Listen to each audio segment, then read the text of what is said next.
Canada just played its first game with NHL players back in their lineup for the first time in 12 years. Brandon, this game was electrifying. This game had it all, even though the crowd was pro Czechia because it's overseas in Italy.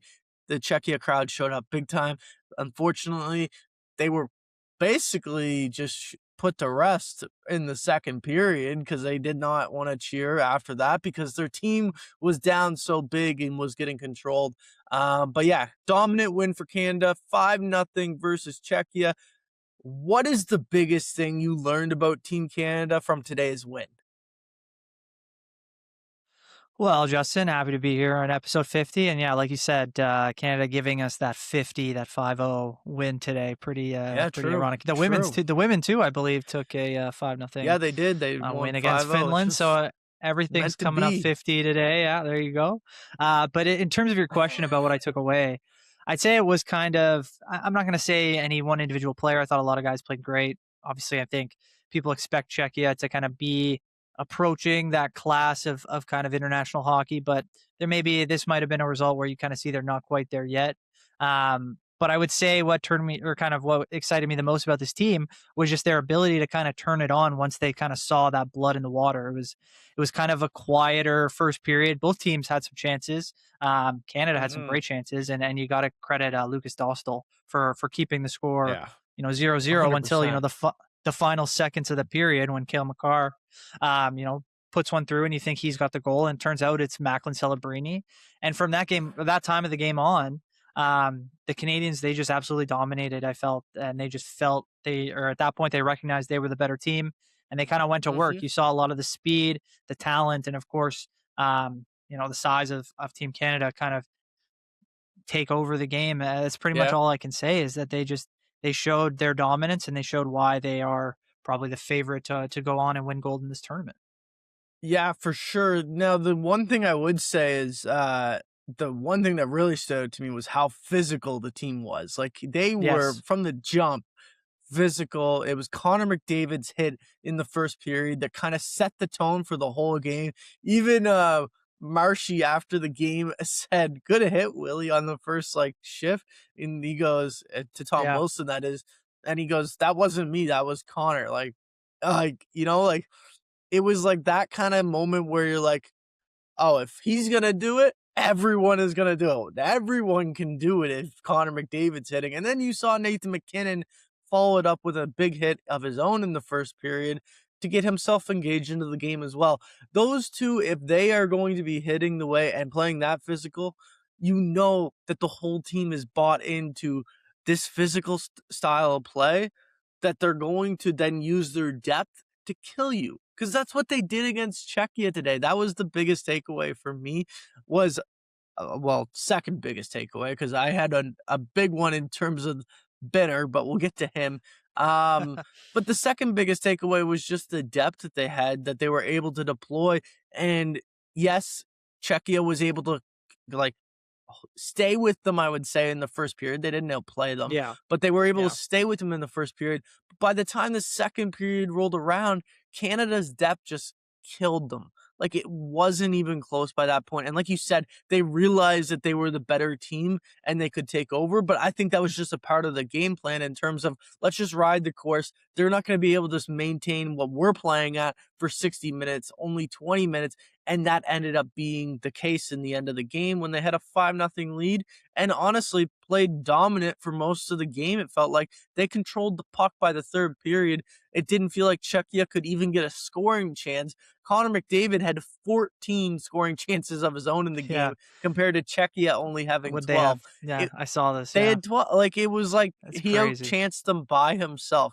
Like, it was a really good team performance, I thought. And yeah, well, we'll Yeah. get into Benner if you want. Like, right now, like, it's just, this was the biggest storyline coming into the tournament. Like, sure, the defense is probably not the best in the tournament. You can say that Sweden has a better defense, and you can say the US has a better defense, and I wouldn't argue with you.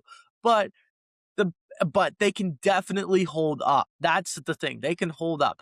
The thing that was questionable was whether or not Canada's goaltending would hold up and why Jordan Binnington was even on the team, considering he had some of the worst numbers in the NHL this season.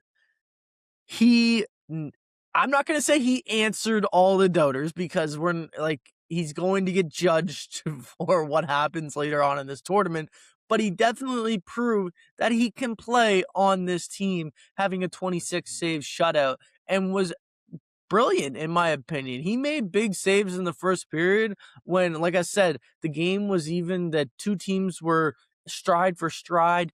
And honestly, if he would have let one in then, like, I'm not saying they would have lost the game by any means, but like, it would have put Canada on their toes a little bit and it would have made them chase a little bit more in a different situation.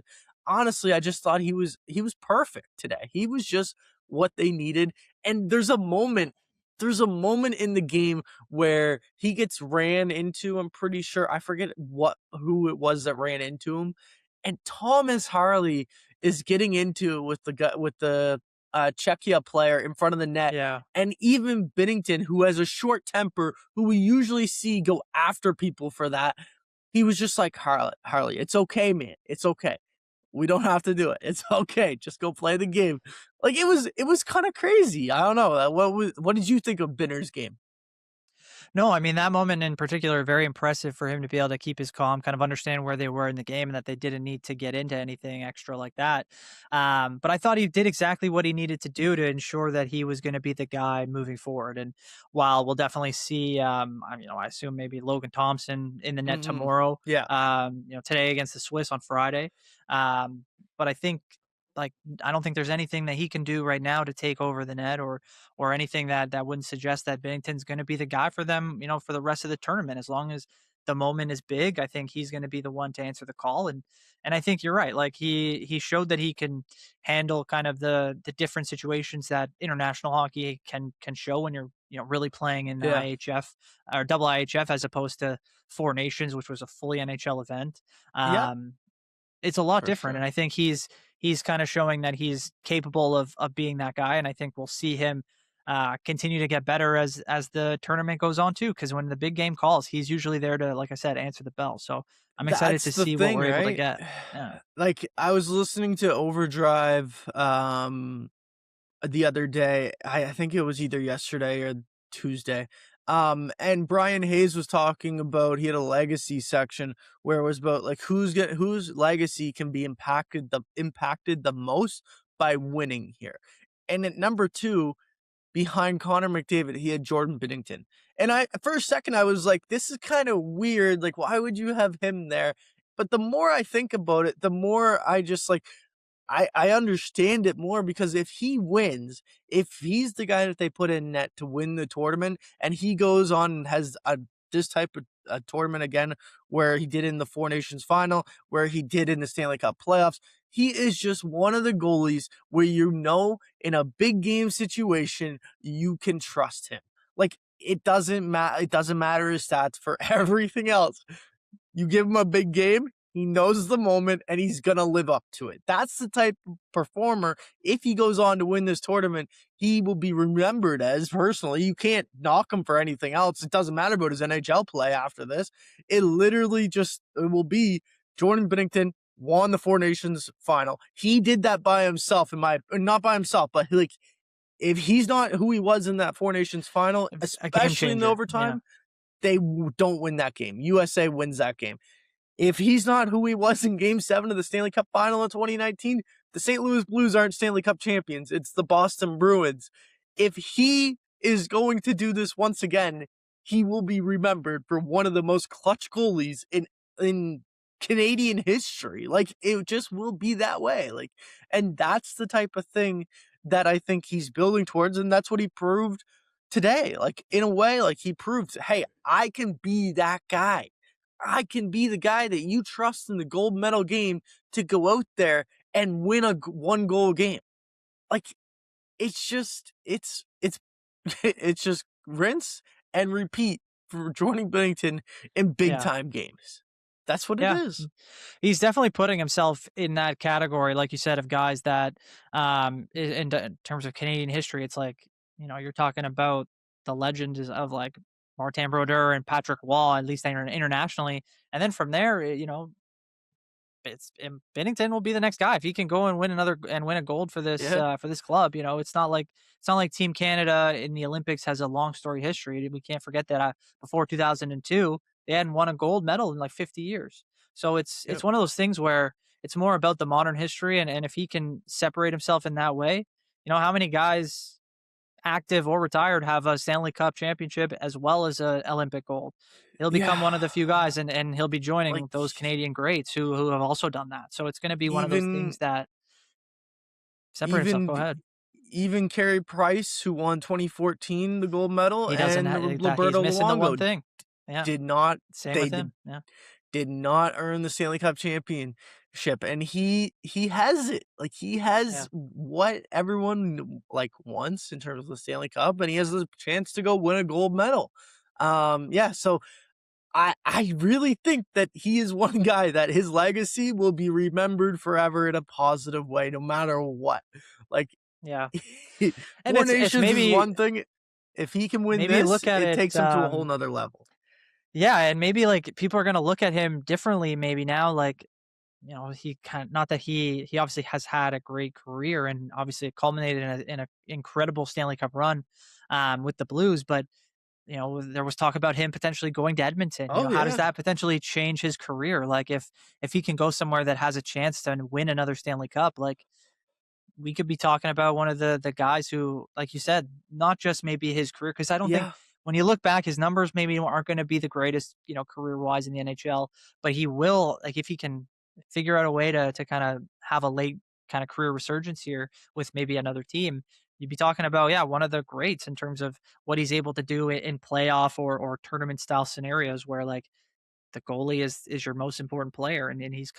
he's come up strong every time. 100%. Like, like, it's gonna be interesting, like, Doug Armstrong's trade value for Jordan Binnington's probably gonna go up if he continues to play this way this tournament. Like, Yeah. it just proves that you get him into the big game and he's gonna perform for you. So I think that, honestly, when we talk about St. Louis and the whole situation there and his numbers there, it's mind blowing to think, like, how is this guy this bad in St. Louis? Is it because it's just a Monday night game in December that he just doesn't really care about as much because it's not as big as the games that he's played in before?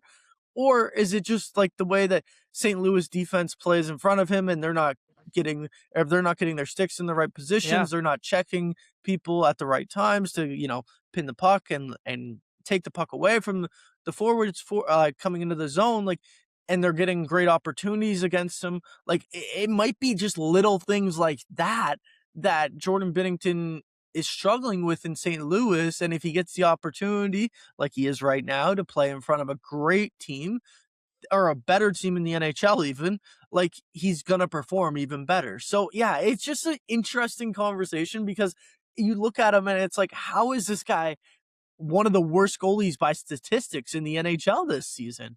But yet John Cooper, when asked about it post game, he was like, "When did you decide Binner might be your starting goaltender?" And he's like, 358 days ago. Um, and if you look that up to this exact date on Thursday, February 12th, that would be February 20th, 2025, which is the day of the Four Nations final. So that all adds up. Now, it's just very interesting to me. It's mind-blowing to be sitting here thinking about a guy that was that bad in the whole regular season and then has that type of performance today. It's just interesting. Very interesting. Yeah, no, I mean, I think I do take him by his word that at that point last year, what really was going to happen other than maybe Binnington getting hurt himself? Like, Yeah. I don't think there was really anything that was going to derail his opportunity to start game one of this tournament. And I think it's gone exactly as they had hoped it will. And they just will hope for continued success going forward in the net. Cause I think, like you said, that's been their biggest question mark going into these, two tournaments that we're now playing. And if he plays well enough, it's definitely in the cards for Canada to take both when that maybe wasn't expected, before we got to the Four Nations last year. Outside of him, is there anyone else today that, like, just shocked you or impressed you? Is there anything from Canada's game that like just stood out? We talked about the physicality. We talked about McDavid being good. We talked about McKinnon setting the tone as well. The power play, we can touch on it if you want, but that's just we already knew that was going to be great. It's gross. It's unfair with those four guys on the ice. And I mean Makar, McKinnon, Crosby, and McDavid, and then you put Reinhardt out there. It's just unfair. And then we talked about Binner, obviously, and like I think that might like there's one other guy I guess that entertained me or like surprised me today, and that was Drew Doughty. Like, were you For sure. pleasantly surprised with his performance?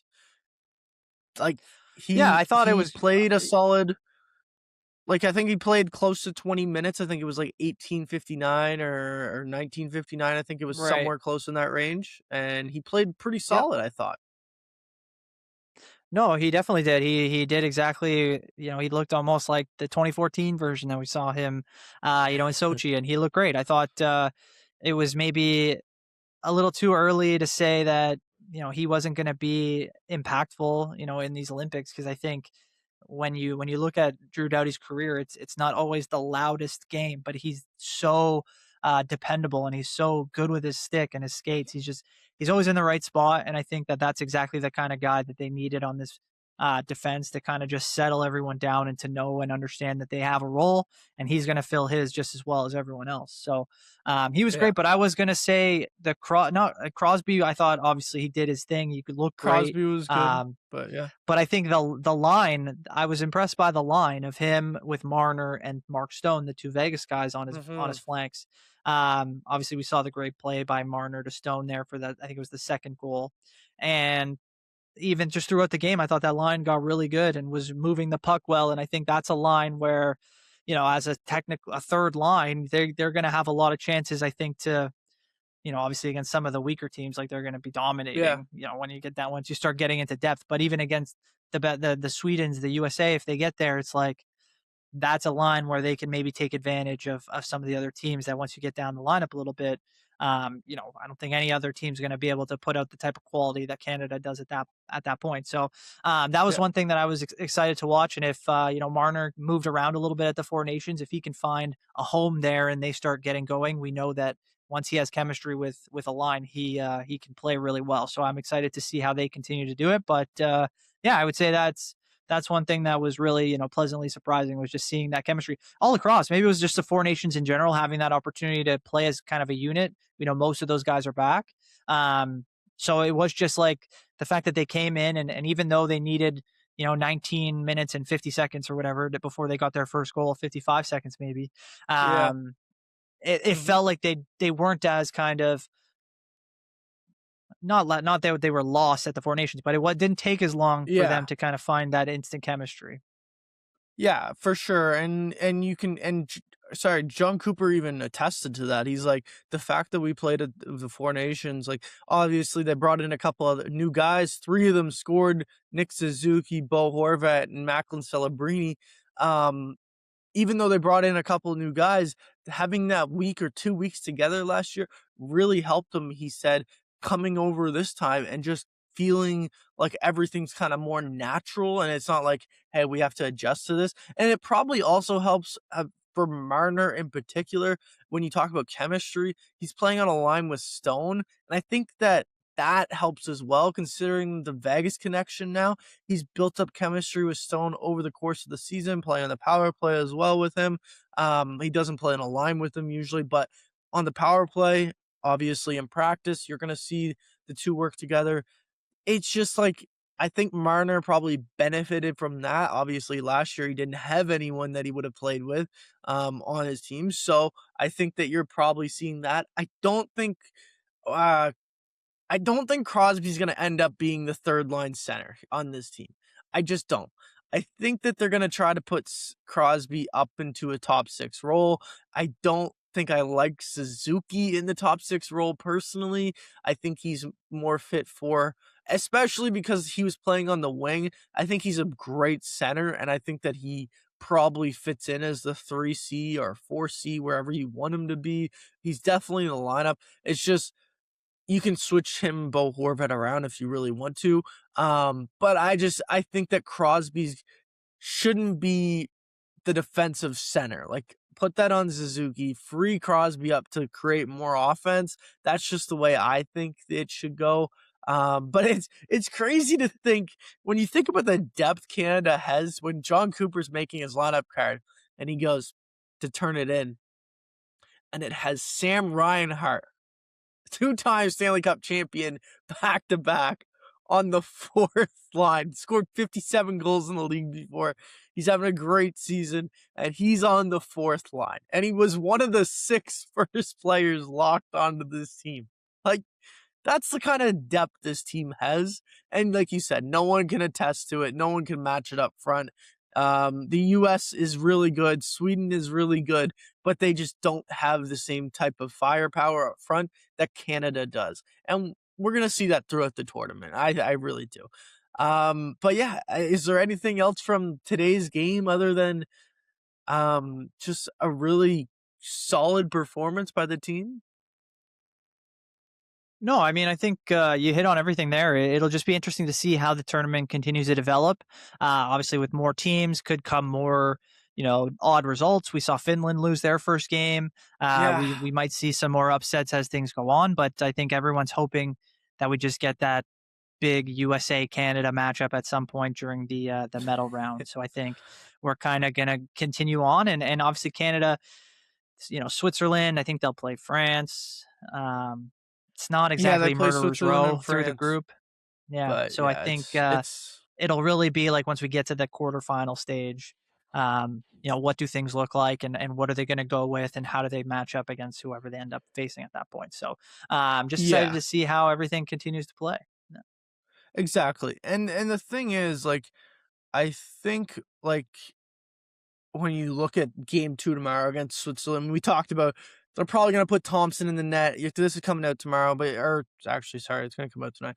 But you're going to put Thompson in the net, and most likely, unless you're going to surprise us and put Kemper in the net, but you're probably going to get Seth Jarvis into the game. Who do you think comes out for Seth Jarvis tomorrow if he's going into the game? I personally think he's going to get a game tomorrow. And Travis Sanheim, probably because Josh Yeah. Morrissey's Yeah. hurt, but Yeah. Sanheim, I hopefully think, makes not them long term. 100%. No, that's something that we did mention is that, yeah, Josh Morrissey didn't come back I think it was the third period and was Second listed out period. for the rest of the second period. So he was out for the rest of the game after that point. But hopefully he's not out, long term. Hopefully he can get back in at some point in the tournament. But I think they're well protected. Sanheim's a great player. He should be able to jump in and at least help them maybe in a different way than Morrissey. But it won't be any. They won't be any less. Um, they won't be any worse for wear, I'd say. Yeah, yeah. In terms of Jarvis, I don't really know what I would really do. I don't. Maybe I would. I don't know if this would even work, but maybe I would take Suzuki out. I don't know. Like Yeah, I don't. like, I I think they saw want him in there Suzuki too. might be the But one to go. yeah, I Suzuki, got I think you could even say Marchand could possibly be the one to sit just for that game. maybe. I guess You could as an older say, guy, you don't need to get him in there. yeah, Yeah, like, I think that there's a couple options, like Sam Bennett is probably the most likely, to be honest. He played the least amount of time today by any forward. Um, yeah. so, like, it's just gonna be interesting to see who comes out, but I do think that Seth Jarvis is going to get a game here no matter what, and tomorrow's probably that opportunity. If not France, like, France is obviously worse than Switzerland, so it just depends on which one they wanna, tinker the lines with, or tinker the players who are actually playing with. But yeah, it's gonna be an interesting match tomorrow versus Switzerland, and um we'll definitely be watching and tuning in to see what happens. But yeah, it's going to be interesting. Other than that, the USA won their first match against Latvia 5-1. I saw they had 2 disallowed goals in that match. But they still managed to win 5-1. Brady Tkachuk scored the opening goal on an assist from his brother, primary assist from Matthew Tkachuk. That has to be a special moment for the both of them. And then in the other game today, in the fourth game today, it was Denmark versus Germany, and Germany won I think 3-1. Germany won that one. Yeah. Leon Draisaitl scored 23 seconds into the game, and Tim Stützle had 2 goals as well. As Germany, a team that people were picking that were going to be a sleeper and could make some noise, potentially get a quarterfinal upset. They definitely have some star power. I'll put it that way. Like, they have some star power to hang around, and if teams like Italy and Slovakia can hang around in games, why can't Germany? They are better than those teams. So, it's going to be Yeah. interesting. The Olympics, the biggest takeaway, I am so happy that Olympic hockey is back, because without it, like for NHLers, without it, it's just not the same, and it doesn't have that same vibe. It doesn't have that same aura. It doesn't have the same prestige to it. It's something about the Olympic Games. It's the best hockey I think that we play, like in general. Like like it's better than the NHL. Like, in terms of, like, I think I would much rather watch a Olympic gold medal game with NHLers compared to a Stanley Cup final game. That's just my opinion. I know it's probably a hot take, but that's my opinion. I think that it just has that aura to it that just a Stanley Cup final game just doesn't have, and it's because it's best on best. But anyway, I mean, yeah, we'll move. I do think that you're right. I think it depends, I guess, on like what you're looking for. Like, because of course, the Olympics, especially talking about a gold medal game, at that point, Yeah. it's usually like, it's like an NHL All-Star game, right? Like, you're talking about the best group of guys. Yes. Minus a few, of course, because they're on other countries. But it's like, yeah, you're talking about the best players put them on and playing all together, which you don't usually get. So I think, but I will say the Stanley Cup final, there is something about not necessarily the best guys getting out there, but the way that they play and the intensity of like a game 7 after you've been through it all with your group. And, usually it is the best team that gets there, and like, the way that you have to play, lines 1 through 4, your defense core, your goalies have to be there. So, I think there's definitely like, I think you're right, but I think it's close. I think it's very close, yes, because once we get to June, it's close. It will be a lot.